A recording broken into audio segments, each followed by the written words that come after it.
ఒక్కసారి కొమ్మూరి గోల్డ్ కి కాల్ చేయండి. తాకట్లో ఉన్న మీ బంగారాన్ని విడిపించి మార్కెట్ ప్రైస్ కి వాళ్ళు కొనుక్కుని మిగతా డబ్బులు మీకు ఇచ్చేస్తారు. రైట్, బ్రేకింగ్ న్యూస్ వస్తున్నాం. మన టీవీ స్క్రీన్ పై పెట్రోల్ డీజిల్ కోసం ఒక మినీ యుద్ధం జరుగుతుంది తెలుగు రాష్ట్రాల్లో. ఏపీ తెలంగాణలో పెట్రోల్ బంకులు ఆల్మోస్ట్ బంద్ అయ్యాయి. కొన్ని చోట్ల కంప్లీట్ షట్ డౌన్ చేయగా కొన్ని పెట్రోల్ బంకుల వద్ద నో స్టాక్ బోర్డులు దర్శనమిస్తున్నాయి. స్టాక్ ఉన్న బంకుల్లో కిలోమీటర్ల మేర క్యూ లైన్లతో పాటు డబ్బాలు డ్రమ్ములతో భారీ క్యూ లైన్లు ఏర్పడ్డాయి. ఇప్పటికే తెలుగు రాష్ట్రాల్లో 80% మేర బంకులు మూతపడ్డాయి. ఒకవైపు పెట్రోల్ కొరత ఏర్పడితే మరోవైపు ఇంధన సంక్షోభంపై పొలిటికల్ వార్ నడుస్తోంది. ప్రభుత్వ వైఫల్యమే కారణమంటూ ప్రతిపక్షాలు నానా రాద్ధాంతం చేస్తున్నాయి. పెట్రోల్ డీజిల్ లేక వాహనదారులు తీవ్ర ఇబ్బంది పడుతున్నారు. సో చూస్తున్నారు మన టీవీ స్క్రీన్ పై. ఇప్పటికే హైదరాబాద్లో కొన్ని రోజులుగా సిఎన్జి ఎల్పిజి కొరత ఉంది. క్యాబ్లు ఆటోల లైన్లు భారీగా దర్శనమిస్తున్నాయి. దీనికి తోడు తాజాగా పెట్రోల్ డీజిల్ సైతం దొరకట్లేదు. ఇటు నగరంలోనూ అటు జిల్లాల్లోనూ పెట్రోల్ బంకుల్లో నో స్టాక్ బోర్డులు దర్శనమిస్తున్నాయి. కొన్ని చోట్ల పెట్రోల్ లభ్యత ఉండగా డీజిల్కు కొరత ఉంది. రంగారెడ్డి జిల్లా రాజేంద్రనగర్ కాన్స్టిట్యున్సీ పరిధిలోని పలు ప్రాంతాల్లో పెట్రోల్ కొరత ప్రజలను ఇబ్బందులు గురిచేస్తుంది. రాత్రి నుంచి అనేక పెట్రోల్ బంకుల్లో ఇంధనం అందుబాటులో లేకపోవడంతో బంకులన్నీ మూసేశారు. దీంతో ఉద్యోగులు ఇతర పనుల కోసం బయటకు వెళ్లాల్సిన వారు అసౌకర్యాన్ని ఎదుర్కొంటున్నారు. మరికొన్ని పెట్రోల్ బంకుల్లో మాత్రమే ఇంధనం లభించడంతో ఆ బంకుల వద్ద వాహనదారులు బారులు తీరుతున్నారు. క్యూలో గంటల తరబడి వేచి ఉండాల్సి వస్తుందని ప్రజలు అసహనం వ్యక్తం చేస్తున్నారు. అధికారులు ఇంధన సరఫరా సమస్యను త్వరగా పరిష్కరించాలని వాహనదారులు కోరుతున్నారు. మరోవైపు జనాలు ప్యానిక్ అవుతున్న తరుణంలో అధికారులు కీలక ప్రకటన చేశారు. తెలంగాణలో పెట్రోల్ డీజిల్ ఎల్పిజి గ్యాస్ సరఫరాకు నిల్వలు సమృద్ధిగా ఉన్నట్లు తెలంగాణ రాష్ట్ర పౌర సరఫరాల సంస్థ అధికారులు చెప్తున్నారు. సో ఎట్టి పరిస్థితుల్లో వినియోగదారులు ఎటువంటి అపోహలకు గురి కావద్దని సూచిస్తున్నారు.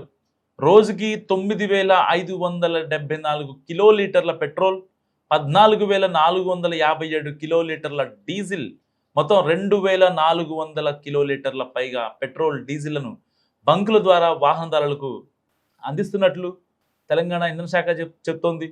సో తెలుగు రాష్ట్రాల్లో గత కొద్ది రోజులుగా పెట్రోల్ డీజిల్ కోసం కనిపిస్తున్న క్యూ లైన్లు, నో స్టాక్ బోర్డులు ప్రజల్లో తీవ్ర ఆందోళన కలిగిస్తున్నాయి. ఏపీలో మొదలైన ఈ ఇంధన సెగ ఇప్పుడు తెలంగాణ సరిహద్దు జిల్లాల మీదుగా రాష్ట్ర వ్యాప్త చర్చకు దారితీసింది. అసలు ఈ పరిస్థితికి కారణం ఇంధన కొరత కాదు, కేవలం పానిక్ బుకింగ్, అంటే భయంతో కొనుగోలు చేస్తారు కదా, అలా అన్నమాట. అసలు ఈ పరిస్థితికి కారణం ఇంధన కొరత కాదు, కేవలం పానిక్ బుకింగ్ మాత్రమే, అంటే భయంతో కొనుగోలు చేస్తారు కదా. బేసిక్గా ఈ యొక్క బెంగాల్ ఎలక్షన్స్ సమయంలో ఈ యొక్క ఎలక్షన్స్ అన్నీ కంప్లీట్ అయిపోయిన తర్వాత పెట్రోల్ డీజిల్ రేట్లు దాదాపుగా 20 నుంచి 28 రూపాయల వరకు పెరుగుతుందనేది చాలా రోజులుగా సోషల్ మీడియాలో జరుగుతున్న ప్రచారం. సో దీన్ని కేంద్ర పెట్రోలియం శాఖ ఖండించేసింది. కానీ వాస్తవానికి గ్రౌండ్లో జరుగుతున్న సిచ్యువేషన్ ఏంటి?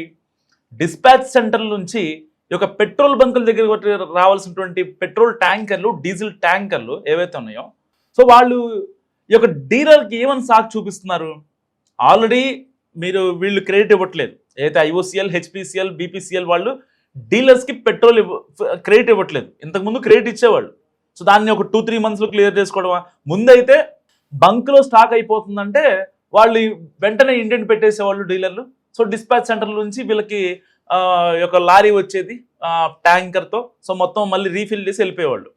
అది క్రెడిట్ అయినా, డబ్బులు ఇచ్చినా, డబ్బులు ఇవ్వకపోయినా. కానీ ఇప్పుడేం జరుగుతుంది? క్రెడిట్ ఇవ్వట్లేదు.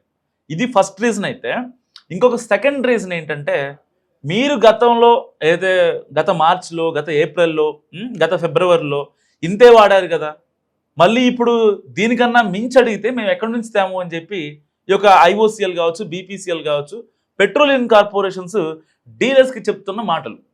సో వాళ్ళ బాధ ఏంటి? ఒక పక్క సోషల్ మీడియాలో ప్రచారం జరుగుతుంది, ఒక పక్క 5 రాష్ట్రాల ఎన్నికలు అయిపోయాయి. సో దానివల్ల ఏమన్నా మరికొద్ది రోజుల్లో పెట్రోల్ కనుక పెరిగితే, రేటు పెరిగితే, సో ఈ యొక్క ఇరాన్ ఇజ్రాయెల్ వార్ సంక్షోభం నేపథ్యంలో ఏమన్నా పెట్రోల్ రేట్లు పెరిగితే మనకి దాదాపుగా 2-3 మంత్స్ బ్యాక్ పర్ డేకి ఈ 3 హెచ్పిసిఎల్, ఐఓసిఎల్, బీపీసీఎల్ ఇలాంటి పెట్రోల్ కార్పొరేషన్స్ అన్నీ కూడా ఒక రోజుకి 2,400 కోట్ల రూపాయల డబ్బుని లాస్ అయిపోయాయి. ఒక రోజుకి ఈ 3 కలిపి. దాన్ని ఫుల్ఫిల్ చేసుకునే పనిలో పడ్డారనమాట. ఆ యొక్క డెఫిసిట్ని మొత్తం ఈక్వల్ చేసుకోవడానికి వీళ్ళు చేస్తున్న ప్లాన్ ఇది. సో ఇక్కడ పెట్రోల్ లేదనడానికి లేదు, ఇంకా అసలు ఇరాన్ ఇజ్రాయెల్ వార్ ఇంకా కంటిన్యూ అయినా సరే మనకి ఇంకొక 21 రోజులు పెట్రోల్ మనకి స్టాక్ ఉంది ఇండియాలో. ఎలాంటి ఇబ్బంది లేదు. పెట్రోల్ కానీ, డీజిల్ కానీ, ఎల్పిజి కానీ ఏదైనా సరే. సరే కమర్షియల్ పరంగా మనం గ్యాస్ పరంగా కొంచెం ఇబ్బంది పడుతున్నాం. దాన్ని కూడా కేంద్ర ప్రభుత్వం సార్ట్అవుట్ చేస్తుంది.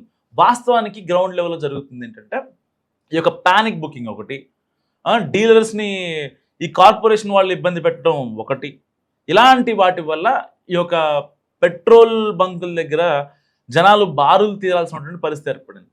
సో పశ్చిమ బెంగాల్ ఎన్నికల అనంతరం ఇంధన ధరలు అమాంతం పెరుగుతాయి అని చెప్పి సోషల్ మీడియాలో ప్రచారం జరిగింది. అండ్ దీనికి తోడు ఆంధ్రప్రదేశ్ సరిహద్దుల్లో కొన్ని బంకులు మూతపట్టడంతో తెలంగాణలోని ఖమ్మం, కొత్తగూడెం, వికారాబాద్, జోగులాంబ, గద్వాల్ వంటి జిల్లాల ప్రజలు ఒక్కసారిగా బంకులకు పోటెత్తారు. సో రేపు ధర పెరుగుతుంది, ఇప్పుడే ఫుల్ ట్యాంక్ చేయించుకుందాం అనే ఆందోళనతో అవసరం ఉన్నా లేకున్నా వాహనదారులు ఎగబట్టడంతో రీటైల్ అవుట్లెట్ల వద్ద ఒక కృత్రిమ కొరత ఏర్పడింది.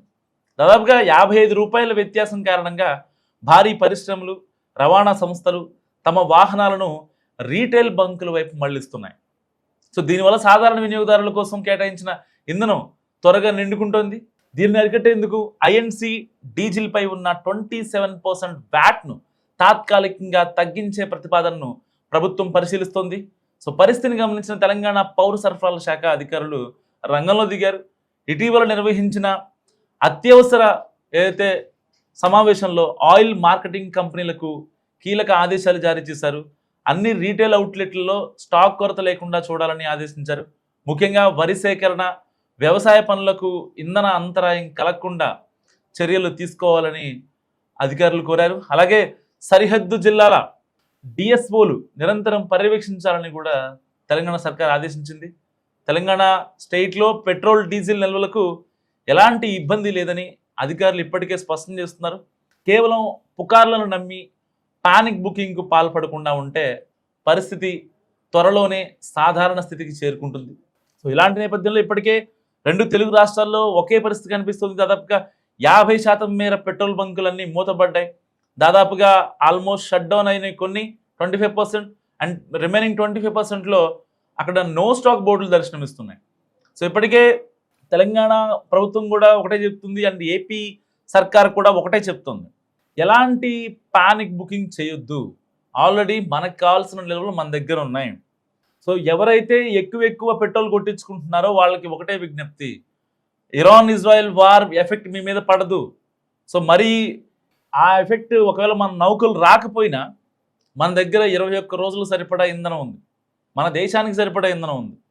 ఇప్పటికే తెలంగాణ రాష్ట్ర ప్రభుత్వం ఒక ప్రకటన రిలీజ్ చేసింది. 27,000 కిలోలీటర్ల ఇంధనం ఒక రోజుకి రీటైల్ అవుట్లెట్ నుంచి వాహనదారులకు సరఫరా చేస్తున్నారు. అంటే ఇక్కడ ఒకవేళ అక్కడ కనుక షార్టేజ్ ఉంటే రీటైల్ అవుట్లెట్కి రాదు కదా, సప్లై ఉండదు కదా. సో ఇలాంటి నేపథ్యంలో 1-2 సార్లు ఆలోచించి సో ఈ యొక్క ప్యానిక్ బుకింగ్కి ఆపేస్తే భయపడి 100 రూపాయలు కొట్టాల్సిన వాళ్ళు 200 రూపాయలు, 300 రూపాయలు, 500 రూపాయలు కొట్టించుకొని ఈ యొక్క కృత్రిమ కొరతను క్రియేట్ చేస్తున్నారు కావాలనే ఒక రకంగా. సో ఈ పెట్రోల్ కొరతపై మీరేమనుకుంటున్నారు? మస్ట్గా కామెంట్ చేయండి.